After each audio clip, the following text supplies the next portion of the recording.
لیکن ایک بات یاد رکھیے گا کہ تکلیفیں جو ہے نا وہ آپ کو ملیں گی، ٹھیک ہے، ہرڈلز آپ کے کام میں آئیں گی، کیونکہ یہ جو ہرڈلز ہیں یہ ایک پارٹ آف لائف ہیں، ٹھیک ہے، زندگی ان ہرڈلز ان تکلیفوں کے بغیر نہیں ہے۔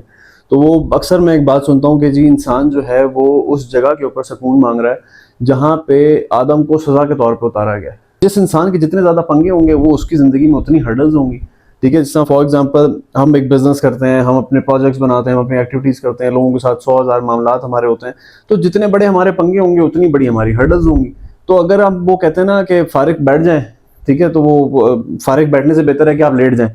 تو آپ لیٹ جائیں، یا تو پھر آپ کہتے ہیں کہ بس آپ کچھ نہیں کر سکتے زندگی کے اندر۔ تو زندگی میں آپ جب بھی کوئی اسٹیپ اٹھائیں گے، جب بھی کوئی کام کریں گے، اس میں obviously رسک بھی انوالو ہوگا، لیکن ان تکلیفوں کو، ان ہرڈلز کو ہینڈل کرنے کا طریقہ ہوتا ہے،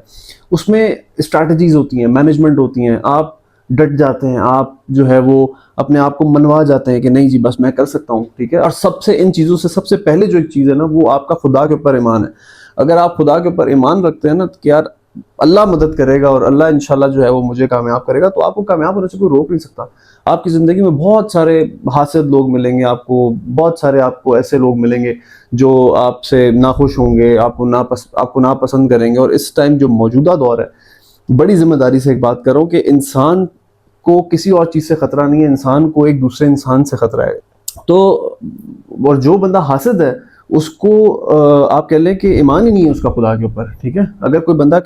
آپ کوئی زیادہ کسی کو اللہ دے رہا ہے تو آپ اللہ کے بٹوارے پہ، اللہ کی آپ کہہ لیں کہ تقسیم کے اوپر جو ہے وہ ناخوش ہیں۔ آپ کے پاس اگر کم ہے اور فلانے بندے کے پاس زیادہ ہے اور آپ اس سے حسد کر رہے ہیں، تو آپ اللہ سے شرک کر رہے ہیں، آپ اللہ کی جو آپ کہہ لیں کہ ایک تقسیم کا نظام ہے اس کے اوپر ناخوش ہیں۔ تو یہ جو حاسدین ہماری زندگی میں ہوتے ہیں،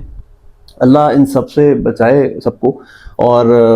میرا ایک یقین کریں کہ لائف کا ایک ایم رہا ہے، ایک گول رہا ہے کہ بس زندگی میں آپ آگے بڑھتے رہیں، اور آپ نے کسی کے ساتھ برا نہیں کیا تو آپ کے ساتھ برا نہیں ہو سکتا۔ یہ میرا ایک بہت مطلب آپ کہہ لیں کہ میری ایک ایمان کی سٹیٹمنٹ ہے کہ اگر ہم نے کسی کے ساتھ برا نہیں کیا تو ہمارے ساتھ بھی کوئی برا نہیں ہوگا۔ الحمدللہ اس کی ذات کا بہت کرم ہے۔ 2016 سے لے کے 2025 ہے،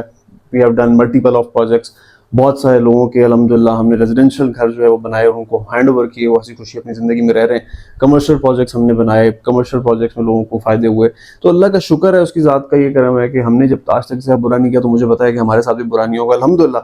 انشاءاللہ یہ جو ہمارا آنے والا نیا پروجیکٹ ہے وہ راکس ویلاز کے نام سے، اور آپ دیکھیے گا کہ انشاءاللہ اس میں بھی ہمیں بھرپور کامیابی ملے گی۔ تو اللہ تعالیٰ کی ذات ہے، آپ جو مرضی کریں، اوپر ایک ذات بیٹھی ہوئی ہے، وہ آپ کے ساتھ کوئی ناانصافی نہیں کر سکتی۔ اور میں یہی آپ سب اپنی ٹیم کو یہ بات کہتا ہوں کہ آپ لوگ نیک نیتی کے ساتھ ہر بندے کے ساتھ چلیں، کسی کسٹمر کو، کسی کلائنٹ کو کوئی غلط ٹریک پہ نہیں لگانا، کلیئر کٹ بات کرنی ہے، کلیئر کٹ اس کو پچ کرنا